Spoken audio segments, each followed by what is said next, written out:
Hey, Eric here, and I'm back over at the Golf Lab Aimpoint putting facility, but this time we're doing something a little bit different. The Worlds are coming up real quick, so we're doing some last minute equipment checking, and I'm here with Leith Anderson and Dave Balby.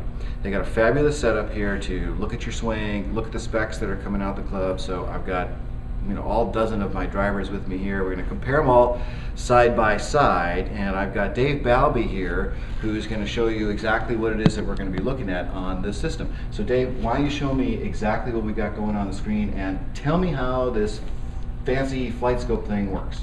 Okay, Eric. Well, FlightScope is state-of-the-art Doppler radar, and what it does is it measures the ball. We have a little dot here on the ball. This is a silver dot, and that it gets measured 120,000 times a second by the radar once you hit the ball. And so what we're looking at on the screen here are things like carry distance, total distance, smash factor, which is the percentage by which the ball speed exceeds club head speed. Right. We've got the direction of the strike.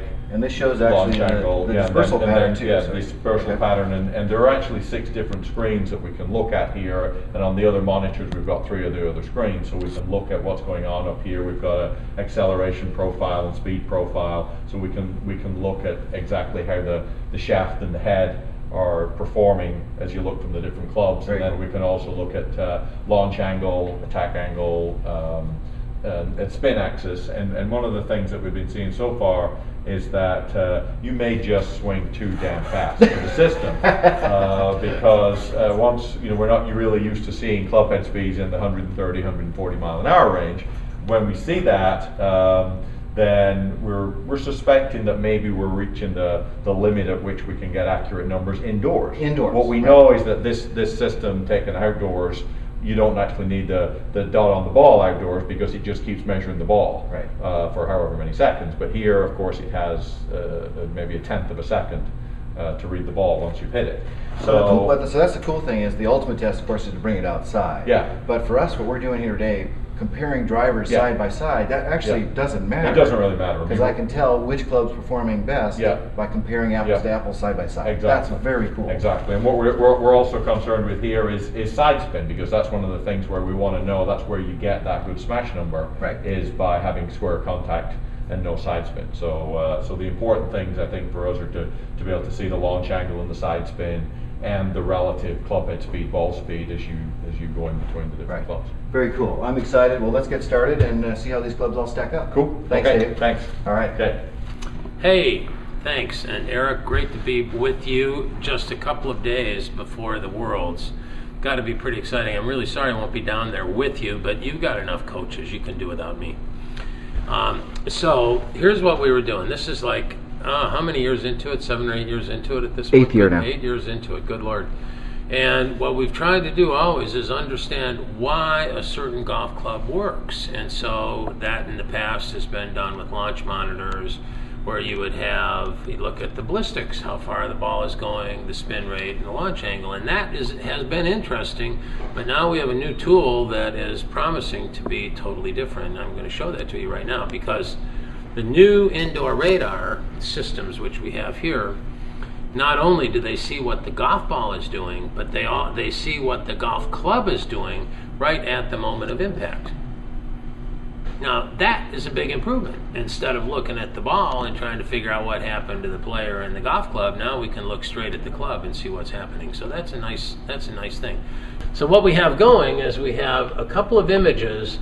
These are graphs that show 2 things. One is it shows acceleration, and so this is a whole series of shots that Eric took, and there's his acceleration going in just a few hundredths of a second before impact, and he was varying anywhere from 100 and low 120s to the low 130s, and shows a nice pattern.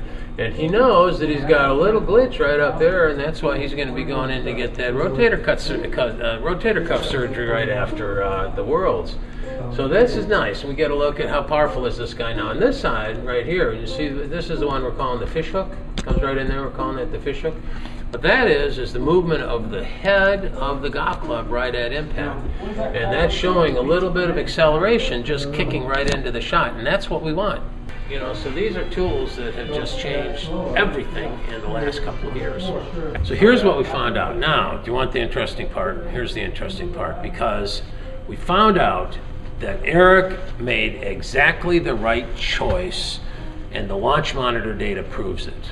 Now, how about that? There's only one problem. What if it's wrong? What if it's wrong? And Don't put the fear of God in me before the. What if it's before the wrong? world. Well, but there's something going on. You see, the one thing you can't possibly, that you should never do, is trust launch monitor data all by itself. You got to know these little guys, because one thing we're doing, even though as good as this radar is, it's still indoors, and as smart as those guys are down in South Africa, 180-mile ball speed, mile-an-hour ball speed's a lot, you know, and so we're asking a lot to catch that and get good data on it in 14 feet. Right.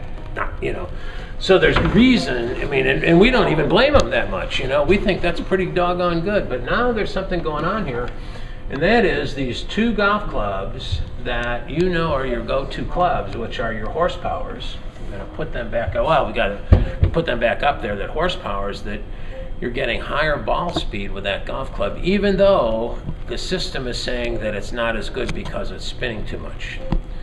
Except outdoors, you know better. You know that it doesn't spin outdoors. So now we have a good reason to distrust our little electronic buddy here. So on Saturday, we'll be headed over to the driving range and find out and compare these indoor numbers with the outdoor numbers, find out for sure if the high spin that's coming up on that alpha horsepower combination is really there. Otherwise, you could be taking a new driver into the finals that you did not expect to take in. Okay, what a great place to be on a Saturday morning. The range over here at the Pleasanton Fairgrounds, and Eric has a couple of drivers that we wanted to test on the range, just to see if the launch monitor numbers look right. And what we're testing here is this is a 49 gram shaft by a new company called Fierce, and Eric has really fallen in love with this 49 gram category.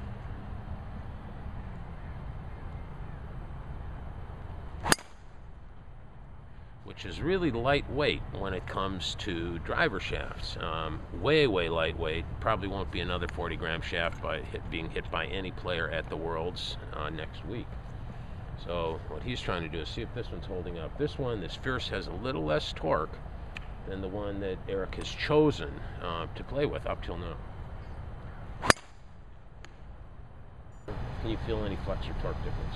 Yes, I can. It doesn't seem like this one is flexing or torquing quite as much as the Aerotech. So there's a different feel for the load. It's a little bit more, it's like a little bit more pressure at the very top on the Aerotech. So this doesn't have quite the same pressure from the load. And I also don't feel that little kick at the bottom. Remember what we saw was the fish hook factor when we were looking at the equipment and the results down at your lab. And so one of the questions we have is, you know, when we get that high fish hook, what does it look like for real out here on the range? Is it opening up the club face too much? Is it, well, you know more about that than I do. Well, yeah, what Eric's talking about is we're seeing the fish hook. What's happening is the head of the driver is getting ahead of the shaft at impact, and that's adding loft. So he's using only a 5-degree driver,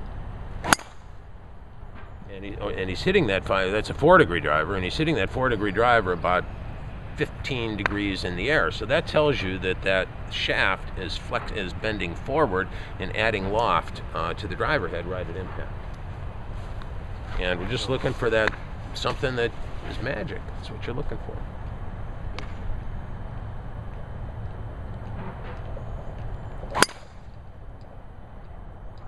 Oh, let's Okay, go. so- I'm seeing this thing being a little too erratic. Well, and here's what I think just happened. I can feel the tweak. No, I can literally feel it moving back and forth. So I think we've lost the bracing that we did in the back end of this shaft. Well, we'll so try listen, this. let's hit just a couple with your gamer there, just to reset the, kind of reset where we are.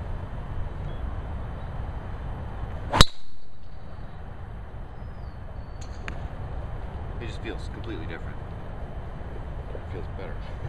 Better. Feel the load, yeah.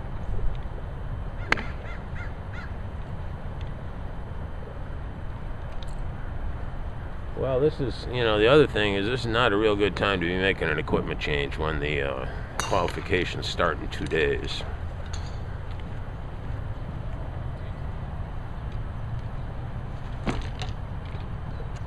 Hey there.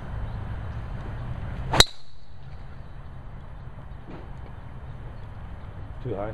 No, that's was just about good. You like perfect. that one? Yeah.